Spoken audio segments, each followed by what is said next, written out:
চাঁদপুরের ফরিদগঞ্জে উল্লাস উদ্দীপনার মধ্য দিয়ে জিয়া স্মৃতি ফুটবল টুর্নামেন্টের মেগা ফাইনাল খেলা ও পুরস্কার বিতরণী অনুষ্ঠান অনুষ্ঠিত হয়েছে। শুক্রবার বিকালে রূপসা ইউনিয়নের পশ্চিম কাউনিয়া শহীদ হাবিবুল্লাহ উচ্চ বিদ্যালয় মাঠে কাউনিয়া শহীদ জিয়া স্মৃতি সংসদের উদ্যোগে আয়োজন করা এই অনুষ্ঠানের উদ্বোধন করেন কেন্দ্রীয় বিএনপির রাজস্ব ও ব্যাংকিং বিষয়ক সম্পাদক সাবেক এমপি লায়ন মোহাম্মদ হারুনুর রশিদ। ফাইনালে সৌদি প্রবাসী স্পোর্টসিং ক্লাবকে 1-0 গোলে হারিয়ে চ্যাম্পিয়ন হয় গ্রিথ কালিন্দিয়া স্পোর্টসিং ক্লাব।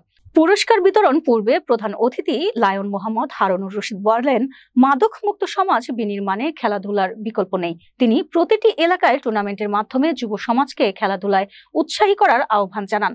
অনুষ্ঠানে সভাপতিত্ব করেন রূপসা দক্ষিণ ইউনিয়ন বিএনপির সাবেক সভাপতি বিল্লাল হোসেন খান এবং সঞ্চালনা করেন বিএনপির নেতা সোহেল খান। বিশেষ অতিথি হিসেবে উপস্থিত ছিলেন উপজেলা যুবদলের সাবেক সভাপতি নাসির পাটোয়ারি, জেলা বিএনপির সদস্য মাহফুজুর রহমান, উপজেলা ও পৌর বিএনপির নেতৃবৃন্দ সহ খেলাপ্রেমী জনতা।